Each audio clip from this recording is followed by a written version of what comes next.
Hello guys, आप सभी की प्रिपरेशन कैसे चल रही। तो अभी तक हम लोग ने बहुत सारे चैप्टर्स कवर कर लिए हैं। ठीक है, यूनिट 1, यूनिट 2, यूनिट 3। ठीक है, तो यहाँ पर देखिए हम लोग यहाँ पे BA economics honours semester 1 CC1, यहाँ पे इसका हम लोग यूनिट 1, यूनिट 2, यूनिट 3 हम लोग कर चुके हैं। अभी हम लोग करेंगे जितने भी हम लोग ने पढ़े हुए हैं उसमें से कुछ MCQs, क्योंकि अगर हम सेमेस्टर्स एग्ज़ाम की बात करें, जो भी हमारे एग्ज़ाम होते हैं वहाँ पे आपको लॉन्ग टाइप के क्वेश्चंस आते हैं, उसके अलावा आपको 1 मार्क्स के भी क्वेश्चन आते हैं। ठीक है, तो आपको 1 मार्क्स के भी क्वेश्चंस का प्रैक्टिस करना पड़ेगा। जो भी BA के स्टूडेंट्स हैं जिनका भी इकोनॉमिक्स ऑनर्स है, तो मैं आज आपको 1 मार्क्स के कुछ MCQs करवाने वाली हूँ। ठीक है, तो ये हमारा CC1 BA इकोनॉमिक्स ऑनर्स, ठीक है, CC1 मतलब कि इंट्रोडक्टरी माइक्रो इकोनॉमिक्स की कोर कोर्स पेपर 1 का ही कुछ MCQ 1 मार्क्स के क्वेश्चन आज हम लोग करेंगे। बहुत इजी है, बहुत सिंपल है।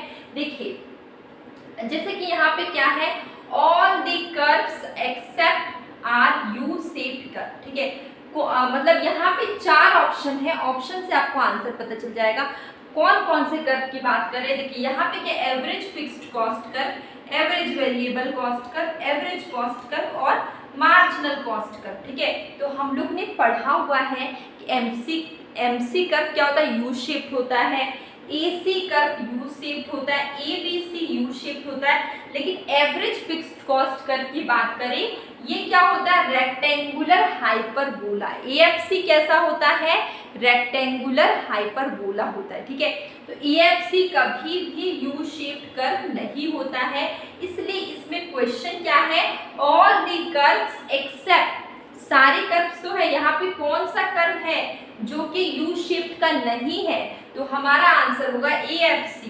ठीक है, आंसर क्या होगा हमारा A, average fixed cost curve U shaped का नहीं होता है। ठीक है, इसके बाद क्वेश्चन क्या है, normal profits earn by a firm. एक फर्म को नॉर्मल प्रॉफिट कब होगा। ठीक है, इम्प्लिसिट कॉस्ट में, एक्सप्लिसिट कॉस्ट में, फिक्स्ड कॉस्ट में, वेरिएबल कॉस्ट में। देखिए हम लोग सारे कॉस्ट को पढ़ चुके हैं, पर थोड़ा समझते हैं।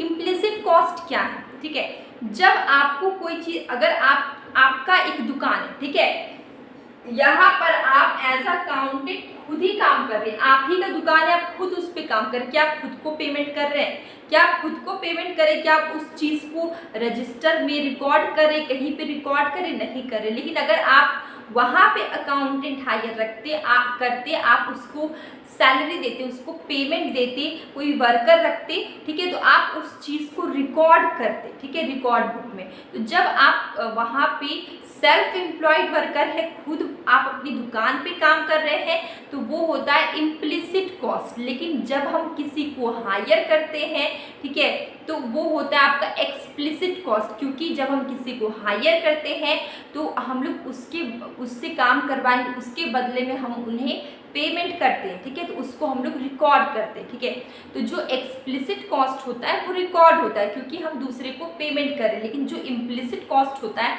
मतलब कि हम अपनी दुकान पे खुद काम कर रहे हैं, तो हम उसे रिकॉर्ड नहीं कर रहे, तो वो हमारा क्या होता है, वो रिकॉर्ड बुक में रिकॉर्ड नहीं होता है, वो उसको हम लोग बोलते हैं इम्प्लिसिट कॉस्ट। ठीक है, अगर हम बात करें फिक्स्ड कॉस्ट की, फिक्स्ड कॉस्ट क्या है, फिक्स्ड कॉस्ट जो फिक्स्ड रहता है, जैसे कि लैंड, बिल्डिंग, ये सब क्या है, यहाँ पे आपका क्या होगा कि कभी भी फिक्स्ड कॉस्ट आपका ज़ीरो नहीं होगा। ठीक है, लेकिन वेरिएबल कॉस्ट की बात करें, वो आपका चेंजेबल होता है, वेरिएबल होता है। जैसे कि अगर आप प्रोडक्शन कर रहे हैं तो आप रॉ मटेरियल लेंगी, आप कुछ लेबर हायर करेंगी, तो ये आपकी क्या वेरिएबल कॉस्ट है। ठीक है, तो ये चेंजेबल होता है। लेकिन जो फिक्स्ड कॉस्ट होता है वो फिक्स्ड होता है, वो कभी ज़ीरो नहीं होता है। अगर आप प्रोडक्शन नहीं भी करेंगे तो भी आपके पास लैंड रहेगी। ठीक है, लेकिन अगर आप प्रोडक्शन नहीं करेंगे तो आप रॉ मटेरियल तो नहीं मंगाएंगे, तो वेरिएबल कॉस्ट जीरो हो सकता है पर फिक्स्ड कॉस्ट जनरली जीरो नहीं होता है, ठीक है। तो यहाँ पे देखिए, अगर हम बात करें नॉर्मल प्रॉफिट की, तो नॉर्मल प्रॉफिट अर्न होता है इम्प्लिसिट कॉस्ट, ठीक है। इसका आंसर होगा आपका ए, इम्प्लिसिट कॉस्ट। इसके बाद है which of the following influence price elasticity of demand, ठीक है। इसमें से कौन सा ऑप्शन है जो इन्फ्लुएंस करता है प्राइस इलास्टिसिटी ऑफ डिमांड को, ठीक है। तो नेचर ऑफ कमोडिटी भी इन्फ्लुएंस करता है प्राइस इलास्टिसिटी ऑफ डिमांड, ठीक है।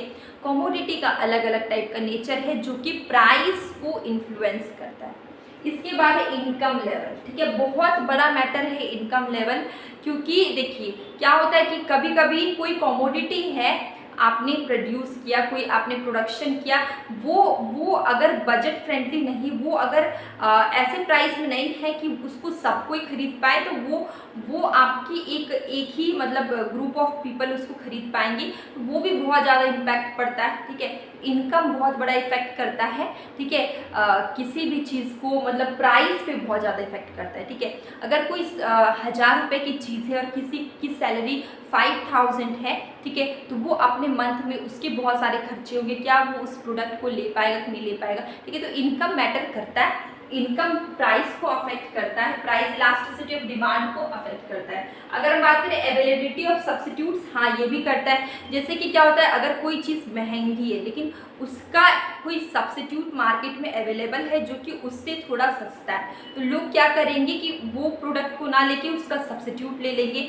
तो ये भी जो अगर किसी कमोडिटी का सब्स्टिट्यूट है तो वो भी अफेक्ट करता है प्राइस इलास्टिसिटी ऑफ डिमांड को, ठीक है। तो इसका ऑप्शन होगा डी, ऑल ऑफ दीज, ठीक है।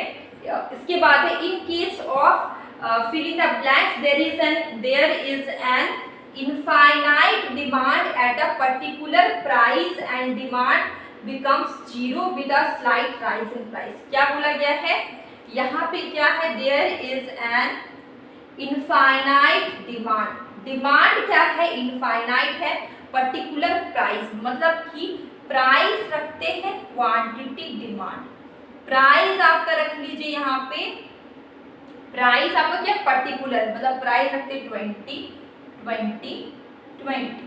डिमांड आपका 100, 200, 300, ठीक है, ये आपका डिमांड है। अब यहाँ पे देखिए प्राइस, पर्टिकुलर प्राइस में डिमांड आपका चेंज हो रहा है। इलास्टिसिटी ऑफ डिमांड कैसा होगा, परफेक्टली इलास्टिक, परफेक्टली इनइलास्टिक क्या होगा, ठीक है। तो देखिए यहाँ पे डायग्राम आपका कुछ ऐसा बनेगा, एक्स ये देखिए कुछ ऐसा पैरेलल टू OX एक्सिस होगा, ठीक है। ये आपका डिमांड कर्व है कि ये क्या है, पैरेलल टू OX एक्सिस, ठीक है। इसका होगा ये परफेक्टली क्या है, ये है परफेक्टली, यहाँ पे ऑप्शन में तो है elastic, less elastic, perfectly inelastic, यहाँ पे ऑप्शन में परफेक्टली इनइलास्टिक है, ठीक है। लेकिन देखिए परफेक्टली इनइलास्टिक ऑप्शन होगा आपका ए, ऑप्शन आपका हो जाएगा यहाँ पे, ठीक है। यहाँ पे होना तो चाहिए था इलास्टिक, परफेक्टली इलास्टिक, ठीक है, ऑप्शन, क्योंकि ये क्या है पैरेलल टू OX एक्सिस है, ठीक है। तो यहाँ पे इलास्टिसिटी ऑफ डिमांड होगा वो क्या होगा, इनफाइनाइट होगा, ठीक है। यहाँ पे देखिए डिमांड आपका चेंज कितना भी हो सकता है इनफाइनाइट लेवल तक, लेकिन प्राइस यहाँ पे क्या है आपका कांस्टेंट है, तो यहाँ पे इसका आंसर क्या होगा, परफेक्टली इलास्टिक, ठीक है। तो ये हमारे कुछ MCQs थे, इसका आंसर ए है। अब हम लोग मिलेंगे कल एक न्यू वीडियो में। अगर आप इस चैनल में न्यू हैं तो प्लीज़ ज़रूर से सब्सक्राइब करें, साथ ही बेल आइकन को प्रेस करना नहीं भूलिएगा। इससे क्या होगा, आने वाले सभी वीडियोस की नोटिफिकेशन मिल जाएगी आपको और कोई भी वीडियो आपका मिस नहीं होगा। और डेली हम लोग मैं शॉर्ट वीडियो में क्वेश्चन पूछती हूँ, कभी कभी शॉर्ट कंसेप्ट भी करवाती हूँ, आप उसे ज़रूर देखिए ताकि आपको काफ़ी हेल्प होगी और आप अपने फ्रेंड्स को ज़रूर शेयर करें। अब लोग मिलेंगे कल एक न्यू वीडियो।